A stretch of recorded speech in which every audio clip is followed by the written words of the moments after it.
Welcome to URC Chumps podcast. You're listening to the URC Chump podcast. We cut through the noise with your biggest stories from around the United Championship. It's week 15 that's just passed, and things are just heating up with the top 8. It's starting to get exciting. I've got my fellow champion over here, Darragh. How you doing, man?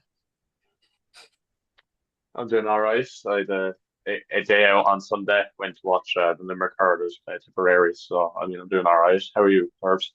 Yeah, I'm all right. I mean, I wasn't too happy with the way we played this weekend, but we'll get into that a little bit later. I know we've got some grievances to give for this week, even though for some of us results were better than others.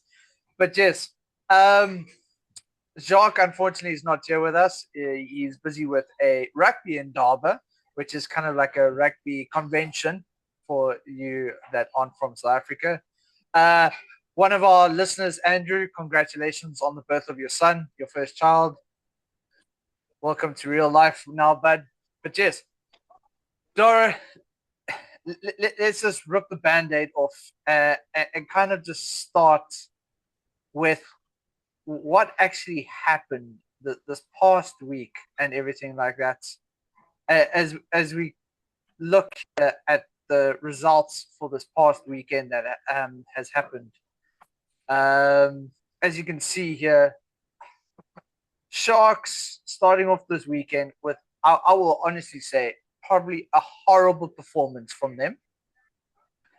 Uh, Daylight robbery. How they won uh, that game? Daylight robbery. but the thing is, Edinburgh can't walk off there with being proud about that game either. Either that was also horrible on their side. There was a lot of off Yeah, the but ball. Edinburgh, yeah, 3 tries held up is it's mad. It's very rarely seen. We also Three in one have game. to say, yeah, Yeah. we also have to say, Uh, Andre Esterhazen had a phenomenal game. Blow what happened. He had an awesome game. I mean, he was man of the match for that game, and he actually thoroughly deserved it. But overall, I yeah. was not happy with that game. But again, it's a Brace game, and Andrew Brace, unfortunately, we've said quite a few times he's probably not the greatest rep to have, but that's the the case. Yeah, he did. He lost control a bit. Obviously, he put Skinner and Etzebeth in the bin at the same time for the big argument that happened, and a couple of them happened. But yeah, he lost the run of the game, kind of. This kind of incidents were flying in, people were flying in terms of into brawls and Yeah, maybe not the but it was entertaining. It was actually a good match for how bad the two sides were because it was very intense. It was very yeah, both sides put pedal to the metal and they both really went for it. But yeah, I don't know how the Sharks won discipline. that game. Yeah, Yeah, the discipline of both sides was yeah, shocking. I mean, Ethan Hooker. I mean, some of the backs here, what saved the Sharks. Hooker had an amazing game as well. I think he held up 2 of the 3 Edinburgh tries. along with Masuku Esterhazen. made Esther Hayes and Masuku made a difference when he came on. So I think those 3 kind of just about dragged the Sharks over the line. But it is a concern because Edinburgh, on another day, Edinburgh could have won that game by about 20 points. So the Yeah, Sharks had no excuses. That was the best Sharks side I've seen in terms of names and lack of injuries. That was the best I've seen all season, and they got fortune of the devil. yeah. I'll show you later the current games, who's where, and where the games are being played. But we'll show that later on in this episode. Lions versus Benetton. Benetton came out, Wow. literally mauled the Lions. The Italian Lions mauled the South African Lions like it was nothing.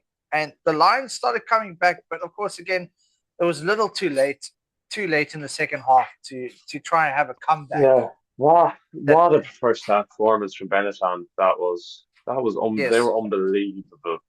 Uh at altitude, I suppose.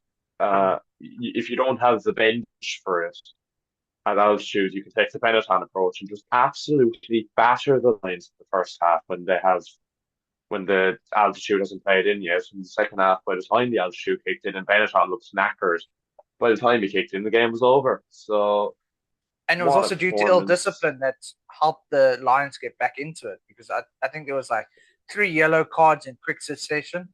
There was a period Yeah, where they were down to 13 men, I think, for 4 or 5 minutes. But yeah, Benetton, they lost a run of themselves, all right, but they had the game won at half time. It was over. And mm. yeah, brilliant performance, very strong, great. But I mean, that's what you want from Italian rugby is, going down to South Africa. I think that is the first Italian win on South African soil. I know We'll Zebra have a hadn't look. come down there. Bennett, Yeah, I think Benetton narrowly, they might have beat the Sharks. I think they may have beat the Sharks in Durban, actually. It's their first win at Ellis Park, but they may have yeah, beat the Sharks. they But haven't what a beaten the performance. Stormers. They haven't beaten the Stormers at home. Or the I'll show you that. Bulls. They haven't beaten the Yeah, Bulls either. I know that, but yeah. I think they've beaten the Sharks in Durban. But yeah, just It what a could have been performance. Benetton were unbelievable. if they have beaten the Sharks, it would have been last season when they had that horrible season in the URC. But then moving on, Stormers overcoming Connacht. We started off so fantastically. It was literally Stormers threw a punch, Connacht threw a punch, and everything. Unfortunately, we lost Dion Fareed, what looks like for the rest of the season, which means he's not going to be playing probably for the URC, which is unfortunate for him. Sasha, what a game. As I was saying to someone, he started off so well and everything. He looked so perfect, and then he almost got a little bit too cocky. He almost needed to be brought back a bit. I think that's something that both Russie and Dobson need to look at, is just to get someone to like bring him back. But now we've got the likes of Lubbock coming back, and I'll give my predictions there a little bit later and my thoughts. But Yeah. that disallowed try, yes, Stormers got nailed for a couple of those. Like you said earlier on, there was a two-phase rule, but does that really stand these days, especially when it's a TMO call Well, I that's coming in? suppose the one thing that screws Connacht is, I mean, if you look at the injury list that Connacht missed, and you put Yeah, those names in, they would have won. You put Bundy Aki, Mac Hansen, Finley Beadle, Josh Ioane, Finn Tracy, Seamus Hurley Langton. You put those names in, they would have won. The defense was shocking in the first half, but the second half was the best I've seen of Connacht all season. They were brilliant, but just again, that last try is a killer. The two phase rule, as you said, I don't even know if that's an operation. They seem to have to make up their mind whether they want that to be an operation, as I'll get onto when we talk about Munster. Because yeah, that inconsistency at its finest, because some referees won't go back more than two phases, another will go back 5, 6 phases. So it makes no sense whether they're sticking with it or not. They need to put it out. But yeah, I think it's unfortunate for Connacht. And it would have been a great result if they didn't need to win that game to get into the top eight. But at the yes, same time, they could make up for it because if they manage to win at Ellis Park this weekend, and if they play like they did in the second half, that's very possible. They've got two home games to finish out the season, so I suppose they can back themselves from there. But yeah, yeah, I suppose two losing bonus points. I think they scored 4 tries, so I yeah. suppose it's not the Bonus worst you could points have gotten both either. ways. Yeah. So yeah, But yeah, I mean, that's looking at it. And then we also had the Ospreys going down to Cardiff at home, which I watched the highlights of the game, and that looked like it was a very exciting game. Hat tricks yeah, being scored. It looked like a good old fashioned game of rugby. Unfortunately for the Ospreys, they didn't manage to take it home. But yeah. of course, they were playing at Principality. Cardiff were better by far. Yeah, I thought some of the performances in that Cardiff side. I thought Alex Mann was brilliant. I know he got a yellow, but he was yeah, brilliant, and the Cardiff backs just demolished the Ospreys backs. And yeah. up front, they were kind of dominated as well. They had a bit of a patch between the end of the first half, start of the second. The Ospreys really got back into the game, and then Cardiff just slowly just pulled the game away from them again. And the kick in the guts was really scoring a try to finish the game, and then 30 seconds later, off the restart, scoring again to make the scoreline look a bit ridiculous. and to Yeah, deny the Ospreys any chance of a losing bonus. But what a win that is for Cardiff. That really, if they beat Munster on Friday, I mean, they can go down to South Africa knowing that they are more than likely going to finish in the top eight regardless of results. But yeah, yeah, what a win for Cardiff. agreed. And then of course the game you probably don't want to talk too much about in a very wet Limerick. Uh, just looking at that picture of Gerson, you can see how wet his hair is just from that game. Yeah, it was Uh, lashing. I Andrea saw, Pierdi. I don't yeah, often blame refs, but oh my God, you sound like a South African that right now. was.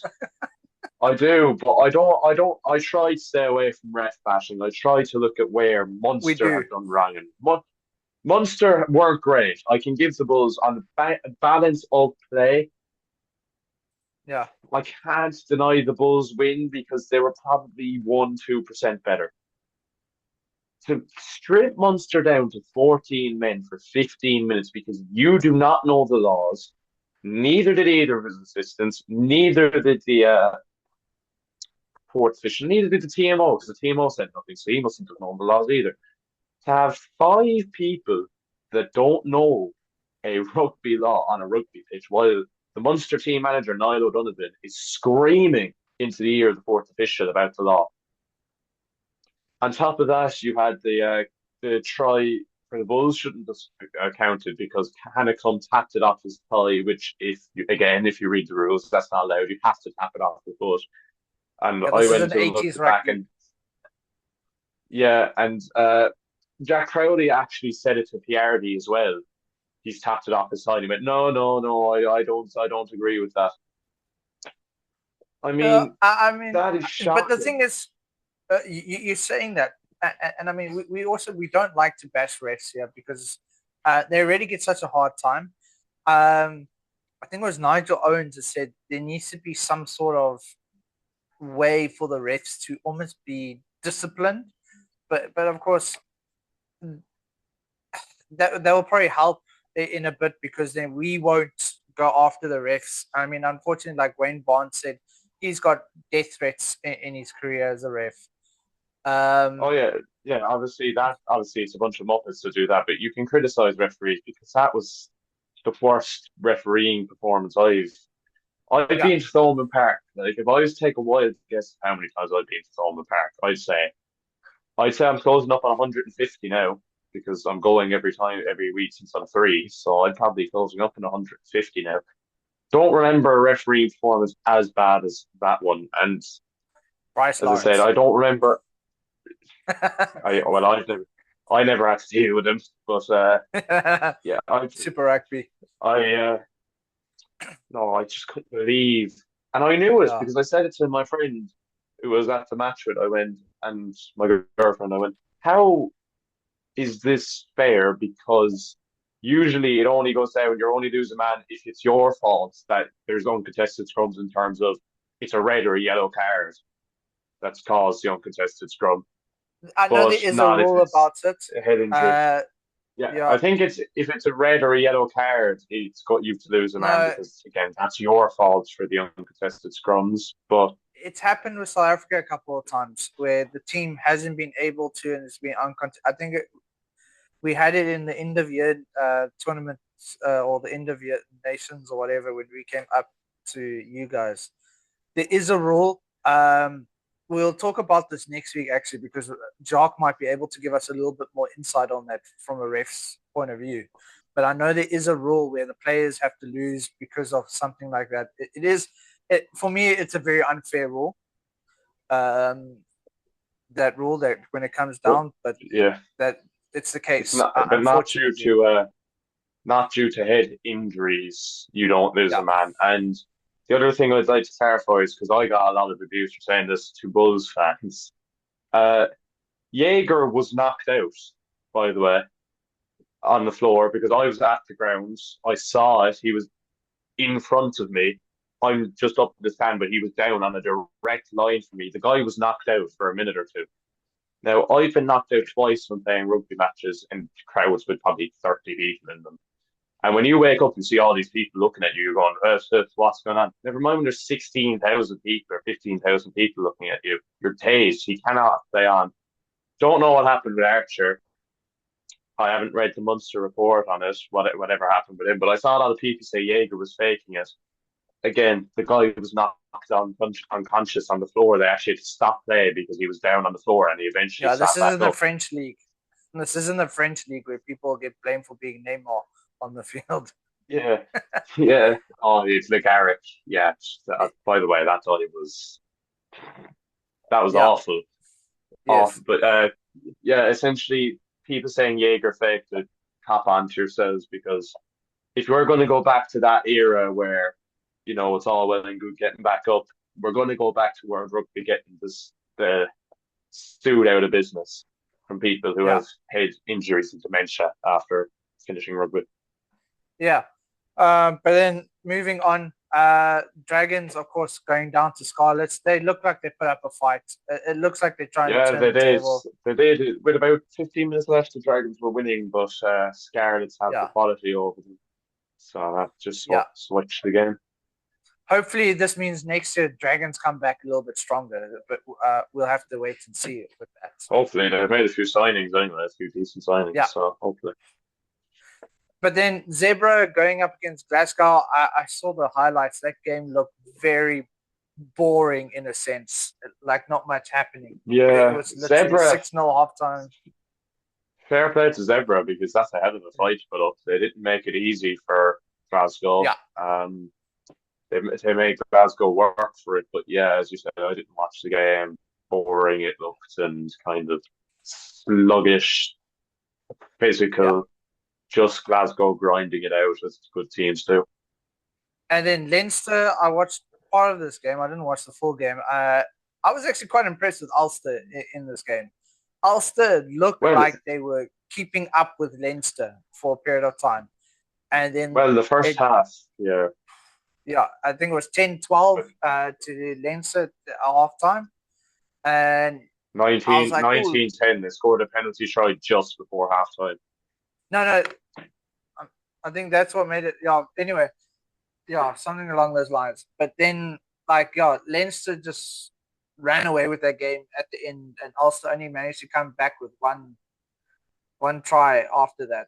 Yeah, Ulster were disappointing in the second half. In the first half, but Ulster lost McCluskey before the game. Such a big loss, such a Yeah, physical presence in the centre. And yeah, that's very hard to recover from. And again, that was always going to be tough for Ulster. Yeah, yes. they just couldn't compete. And I mean, here's the standings right now. Right here on the right hand side is our current standings for this week. Last week, I mean, if we look at Edinburgh and who's the other one that dropped down?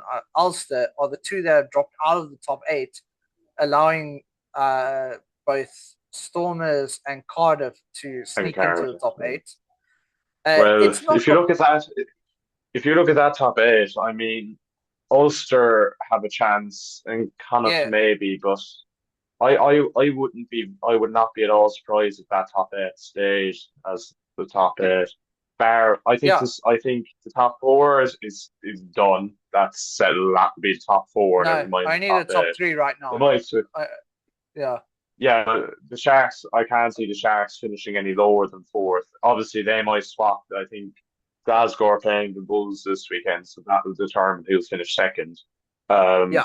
But I mean, I'd be very shocked if the Stormers I can't see dropping out. I think with their home running and as much as it is Munster bias, I think Munster will get in. And if Benetton manage to get anything, even a losing bonus points in Cape Town this weekend, I think they'll get in as well because Well, that'll that put them all up on depends on four. Scarlets. Um, yes, if they get Yeah, but of the course the losing Scarlets bonus have to go points. down to play. They have to play the Bulls and the Sharks in South Africa, and if they Leinster at home this weekend, so the Yeah, Scarlets could not have a more difficult run in. yeah, As I said, Ulster might get there, but they have to win this weekend against the Sharks. yeah. And then Other the than playoff that, picture. yeah, Yeah, I mean but the yeah, playoff those would be picture. interesting games. Those would be great Yes, games. I mean, yeah. I would I love to mean, see Munster get a crack at Glasgow again. Yeah, and this time it's reversed from last year because last year it was you at the guys moment. hosting them. Yeah, I It mean this would is be the as it third year in a stands. row. It would be the third year in a row. When we won the title, we played away in Glasgow in the quarters. Last year they played us in the semis, and this year it would be Yeah, again in the quarters.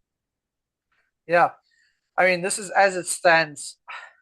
As much as I'm a Stormers fan, I don't see the Stormers going beyond this in this game. So for us, we do need to knock off from eighth to actually get a chance. As I've shown in a previous episode, who's ever come first has never won the the championship. So URC, yeah. yeah, so I mean, this is as it stands. Officially, with their wins, it's been locked in that the Bulls and Glasgow have officially been locked into the the the top eight. Um, Here's a bit of an interesting thing from last week's game of the Lions versus Benetton. They were currently sitting 35% chance of getting into the top eight for this thing. If the Lions won, they were going to go to 48% and Benetton down to 14. Lions are now officially at 8 with Benetton with a 50% chance. Yeah. And I do apologize. This is still also from last week. This isn't this current updates. Here's all the current standings. So, I mean, if you look here, Benetton at 25, they're probably jumping up to here where Edinburgh is right now. Yeah, I'd say Considering Edinburgh Benetton, lost. as I said, Benetton, if they manage to get anything this weekend, I would back them to definitely make the playoffs. Yeah. Because I mean, I don't know who they're playing their final two games, but to get Yeah. at least 6 points down in South Africa, I mean, they can't have that much harder games left after that. But I mean, this just shows you that it isn't officially over yet, except for the top three. And of course, the Dragons are out of contention. I think it's 1%, probably a little bit lower now that they lost the game. No, they're officially they cannot mathematically Yeah. make Yeah, the top eight. that's what I said. So, I mean, the area it is currently at the moment with Sharks, Benetton, Cardiff, Munster, Stormers, Scarlets, Ulster, Edinburgh, Connacht, Ospreys, Lions, and Zebra, even though they lost, still with a possibility of making it Yeah, into. I think it's a Yeah. less than 1% chance. I think they need a serious weird string of results, but they're still there technically. Yeah. But then we're going into this week's game. So it's kids rounds this week. We got My round, woohoo! So yeah, we got Cardiff hosting Munster. I would like to jump above Cardiff. So I would like Cardiff to lose, and then you guys to jump them to make it in. So yeah. Yeah. So we're both predicting a Munster win then. Yeah. Bulls Hopefully. versus Glasgow. What? Both teams can. I think Glasgow narrowly can't really decide. The thing is, we haven't really seen the teams, and are they actually going to put all their top players in because they don't need to worry about the results now? Who? Well, they will because they both want to finish second. They both want to finish second. Okay, so maybe this game they will. From next week, we'll probably see like the players that we wouldn't really expect to see in the team. Yeah, well, I think this week they'll both go heavy metal because they need to finish second, or they want to because that gives you your home semi-finals. So I suspect. Yeah, I'm going to be Jacques' favorite draw very easily. This could be very easily favorite draw. Yeah, I'm going to have to go with the Glasgows though, and everything. I agree. But yeah, I'm going to go Glasgow. Narrowly. Then we got the Lions hosting Connacht. I'm going to have to go Connacht as much as I would love the Lions to win and everything like that. The West away in Ireland. I'm going to go with Connacht to win. And then we got Ospreys hosting Dragons. Everybody will know which way that's going to go. It's very unlikely you're going to see the Dragons beating Ospreys. Though they have in the past. I'll show you that result a little bit later. In this season, they beat them. Yeah, but that was Dragons at home, not away. We got Ospreys the too. Stormers hosting Benetton. I'm gonna have to go with my boys, Stormers. Dobson gave. Sadly, I'm going to agree with you. I did see Dobson did give quite a harsh talking to on the interview, saying this was unacceptable. Connacht, even though they're probably one of the strongest attacking teams, that was terrible from the Stormer side, and he was like, "We cannot win this if we carry on playing like that." So hopefully this knocks him into the right gear and it comes right for us. Then Scarlets hosting Leinster. Unfortunately, we all know Leinster's going to walk away with this. Unfortunately. They might start slow, but they'll go into a different gear and win the game in the end. Ulster are hosting the Sharks. That could be a serious game. Sharks, as I said in the group earlier on, and we all have to agree, Mpimpi is over. I mean, there's not much he can do much these days. And I mean, he has to go. It was a horrible game for both sides last week with Edinburgh and Sharks. And they especially need to be on a different level, especially going up against Ulster this week, because Ulster also have realised from their last game against Leinster that wasn't the way it needs to be done, and they want everybody's hungry right now. So I think Ulster and already win in Belfast. Yeah, and sorry, Jacques, I'm also going to have to go Ulster. Even though you got Scarra from the Stormers on loan for this week. That'll make it even more reason why they'll lose. No, actually, Scarra's got a Springbok cap, so he's pretty decent. Then we got Zebra hosting Edinburgh. Yeah, I'm going to say narrowly Edinburgh, I think. I'm going to say Edinburgh as well, but Edinburgh also needs to be careful because if they let their discipline slip like they did against the Sharks, this could be a different game altogether as well. Zebra. And we, unfortunately, I hate to bring it up, we did see it with you guys early on this season as well. Yeah, unfortunately. Yeah. But I mean, here we go. Here's the games. Just trying to think. Yeah, this is all SA time starting. So if you're not in South Africa, you just need to add an hour on for this. So like 4:00 is actually 5:00 your time for the Lions and Connacht game. But I mean, if you look here, Cardiff right now, as you said, Munster are going to win. Munster's one more games away than Cardiff has. Glasgow, we said Glasgow is going to win. Bulls have never beaten Glasgow away.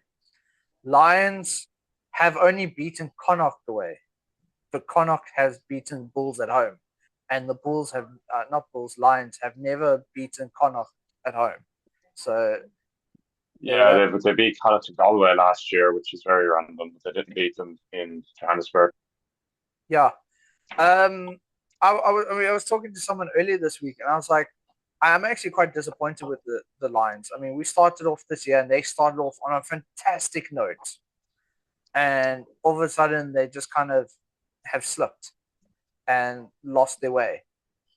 But anyway, Ospreys have won more games in total compared to Dragons, but that's why we're saying Ospreys. Now, Benetton have beaten us twice, but they've beaten us twice at home, not away. And we have beaten Stormers away. But I mean, also our away record is not that great. So that's also why I say Stormers. Scarlets have only beaten in the last 10 Leinster once, and that was at home. But Leinster have run away with more awaywards in the end. Ulster, as you can see, 2, 1 away, 1 at home. Yeah, Sharks can only do it at home. And Zebra, 9-1, and that was 1 away game years ago. Or actually last year. That was this season. Yeah, the last game. Yeah, so just late last year. So yeah, this is the current games that we have set up for the year. So excluding the first row, which was this past week. So I mean, yeah, if you look at Benetton, they have the Stormers, and then they go home, and then to end off with you, Stormers will Ooh, probably have I didn't. the best travel. Maybe not Benetton. Maybe not Benetton. Jesus, that's a horrible last three games. Yeah, Stormers, Glasgow, Stormers have Munster. it the easiest. Yeah, no, the Stormers have the easiest in travel. All of them at home. Yeah, Someone says they're going to try organize to get me to the game next week with them, so maybe I'll go watch that game next week, and I'll let you know which one against next the week if I'm going to. Dragons? Yeah. Oh Um, yeah, I'll have one as well because we have Ulster at home. yeah. You got Ulster at home. I mean, if you look here, And Benetton at home. where are you? Yeah, and you got Benetton at home as well. So at least after this one away, but luckily it's not too far away because you're just Wales and then you're back home. It's not like you're traveling to Yeah, SA but or probably Italy. I care about if I'm going. That's who we're playing. I care about if I get to go. Good point. Um, but yeah, I mean, overall, and the Lions also have an easy traveling, but they haven't They actually kind of been playing at their they hands. blew their Yeah, opportunity against Benetton. yeah. I mean, Zebra has Edinburgh at home, then they go to Leinster, and we all know that's probably going to end up like that 72-0 game, to be honest, with the way Leinster's playing. And then they finish off with Connacht at home. Dragons have a horrible one. They play Ospreys away, then they literally fly over to play against Stormers and then Bulls. Bulls Yeah, I mean luckily end their that's brutal. yeah, they end their travel to finish off at home. So I think they're going to want to end off. You could be right. They might want to finish off this game off strong so they can make sure they have a home game before they have to travel again. Sharks as well Yeah. finish off in Ulster, fly back to play against Ospreys. It's quite a hectic schedule coming up for everybody. It's not going to be an easy finish off the game wherever we want to kind of thing. It's going to be one of those where it's literally everybody for themselves. Yeah. Yeah, my clients that I deal with, I use their background on my screen. Um, yeah, so it's exciting. We're gonna have to see. I've seen there's been some more news about transfers and everything happening. Hopefully, we can get another list of those out. Regarding Yeah, news of Ulster have confirmed 8 players are leaving at the end of the season. yeah, and I see I Ospreys think just that released Adam Beer that is officially decided to. yeah, and Alex Craig is leaving the Scarlets to go to Glasgow. Yeah, I saw that one just before we started. Um, yeah, I know. Oh, there's a lot happening on it. A lot of people still talking. I know Curtly Arndt has been told no, you can't leave the Bulls. He has to come back, even though like apparently big money's been thrown around. I see there's still a bit of grumbles from the the Irish fans. The fact that Ricky Ioane is coming to Leinster. Don't get me started, Curbs. Yeah, I'm not going to get you started, but I have seen a lot of grumbles. Don't. But then getting back to the referee stories, and I mean, we probably won't harp on this too long, but everybody is agreeing there needs to be some sort of like way for them to be rated and everything like that, and then everybody to know what is actually going to happen. What is the next step? Is there going to be like discipline? Let's say disciplinary hearing. So like when a player hits a guy on the head and he gets a red card, he gets a if he does a certain lesson, he gets his suspension dropped or anything like that. But Well, I think the one thing for Pierre is he has had the last two URC finals. I cannot see him. I think that game has ruined his chances of making that three. Um, I don't think there's any hope in hell he will get to referee the URC final. this year now because of that performance, which is a bit of a punishment. Maybe he'll be excluded from the playoffs altogether. Who knows? Maybe they'll pick other referees instead of it. But yeah, I keep seeing memes actually of Ben Whitehouse in a Superman costumes coming to say, and of Andrew Brace in Superman costume as well, which I find quite funny. Yeah. I mean, yeah. Though funny enough, the one thing I've seen, and I've been trying to find out if it's just been a bit of a joke or something like this, the fact that they're saying Geordie Barrett should be rested because they say the URC isn't as strenuous as Super Rugby. Yes, but I think as well that's a guy looking for clicks, isn't it? Let's be real here. That's a guy looking for clips and clicks and Let's just look. interactions. Let's just look over the past 2 years. So, a country in the URC has won the the World Cup. A country in the URC has won the championship. And the Six It's Nations twice. no. I'm talking about the past 2 years. Yeah, well, we said what last year we won the Six Nations. Yeah, so not once, not twice. It's once, not twice. But Yeah. yes,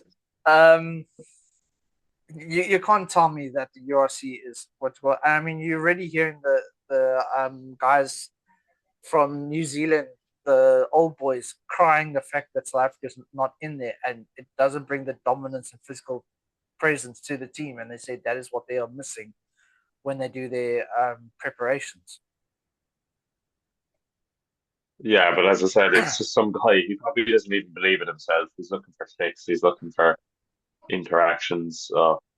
I just ignore stuff like that because it's utter nonsense. No, I mean it is. I mean you can see Geordie Barrett has enjoyed, but I mean I think some people are also saying like the Japanese league isn't that great, but you're seeing a lot of the South African players over there and still playing for the Springboks and performing. But Yeah, I but think it's also they are right. The Japanese league has its advantages and disadvantages. But they are right. The Japanese league is of a lesser quality than the URC, than the English Premiership top 14s. I mean, it's a lesser quality. It's the fifth biggest league in the world. It's better than the MLR, but it's less than the Big Four. yeah, But it does work in the same scenario that these guys. South Africa works because these guys are big enough that they don't need to be getting physically battered in club games to be prepared for the physicality of playing New Zealand. Whereas Irish players and English players and French players, these guys aren't as big. They need the battle hardening of their leagues to progress and be able to play bigger nations. But South African, like the likes of Toy and you know some of the boys that went over there in the past, Malcolm Marx is over there. Colby's over there, Renza's over there. I know they're not your big guys, but Creel, yeah. Diolande's over there.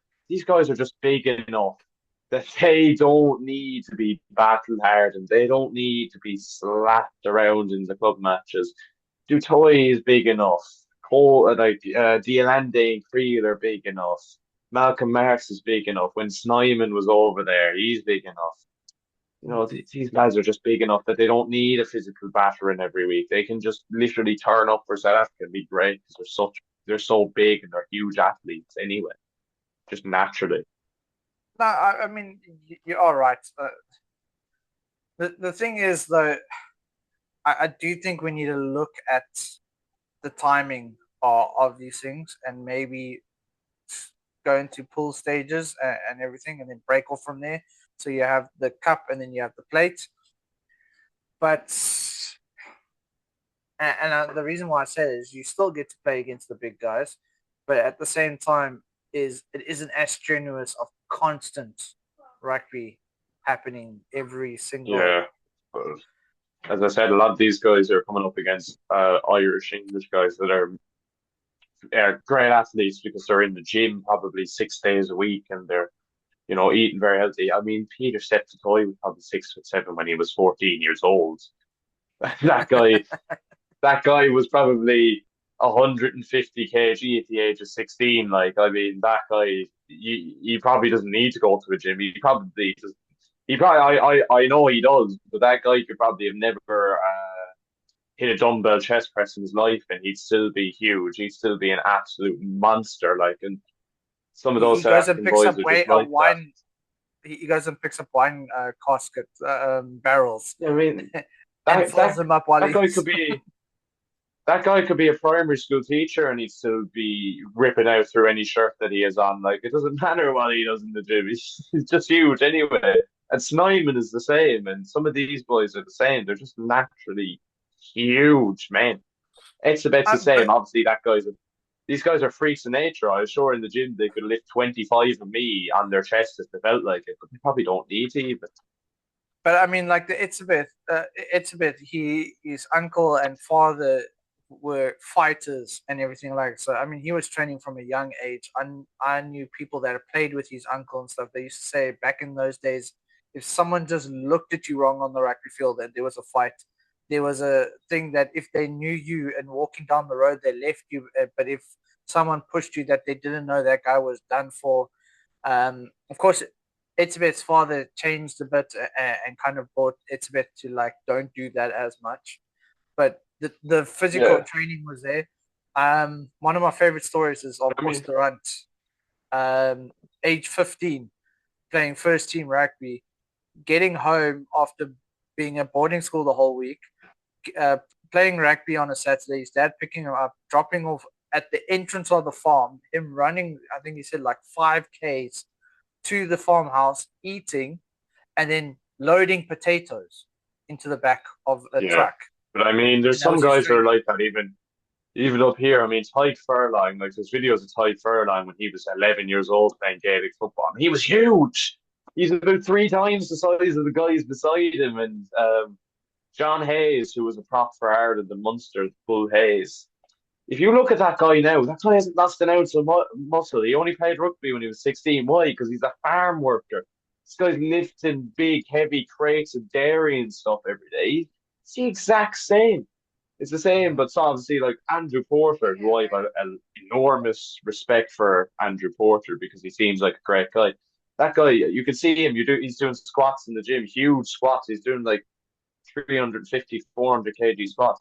But that guy's a gym bunny. Like he in 10 years' time, that guy would have lost a hell of a load of muscle because he's just not but furlong. And as I said, John Hayes is a naturally huge man. And we've had some of them in the future where they just got legs like tree houses when they were Yeah. young, and it's the same in England, and it's the same in France and all that. If that Uni Antonio, that Weenie Antonio, there's no way that guy won't be huge when he's older. That guy's just you cannot prepare to be 22 stone. You just are Yeah. 22 stone. You're just Unfortunately, that's probably going to all turn into fat if he stops. I mean, I remember hearing someone ask Brian Abana at an event I was at once. So he goes, how do you train now, knowing that you don't need to be as physical as you were when you were playing?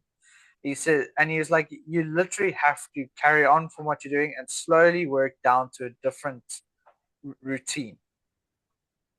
yeah. Because back then you were trying to pack on the muscle and everything. Now you don't need to pack on the muscle, but if as soon as you stop, it literally turns into fat.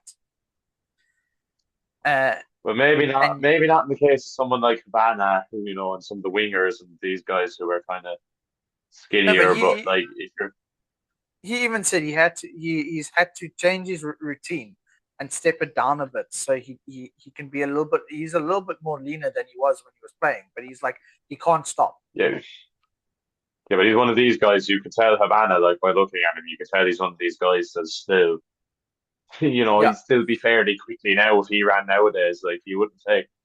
Sure, he probably wouldn't be catching Curtly Aaron's, but I'm sure he'd be a lot faster than a lot of the props we have flying around yeah, and a lot of the second rows.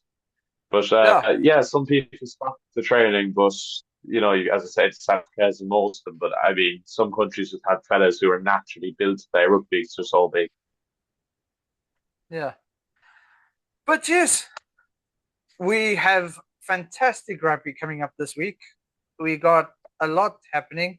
Hopefully Jacques will not be busy with his conference next week, and he'll be back, so we can ask him a few more about that whole two-phase question that we had earlier.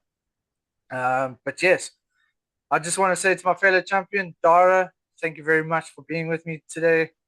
I hope everything goes well. Our predictions go a lot better. I know I was 6 out of 8 according to my predictions last week. But let's hope I get the yellow cap on a Super Brew. Next season, we'll probably start up our own Super Brew League, which we'll put up, make it fun, where we can make our predictions.